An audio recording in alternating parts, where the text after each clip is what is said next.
छन् तैपनि विभिन्न समस्याले गर्दा उहाँलाई बिदाई गर्नुपर्ने हुन्छ। कृपया अलिकता भिडभाड जस्तो देखिरहेको छु मैले। स्वयंसेवक साथीहरू लाइनलाई व्यवस्था गरिदिनु होला, लाइन गर्न बिदाई गरिदिनु होला।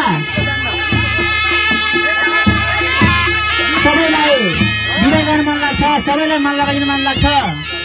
तैपनि अलिकता ध्यान गरिदिनु होला स्वयंसेवक साथीहरू, त्यहाँ भिडभाड भएको छ।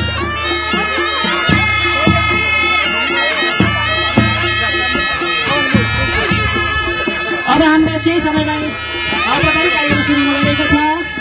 त्यसकारणले गर्दा सम्पूर्ण यथातथा महानुभावहरू छिटोभन्दा छिटो हाम्रो यस प्राङ्गणमा पालिनु होला, किनभने आज कता कता खुसी पनि लागेको छ।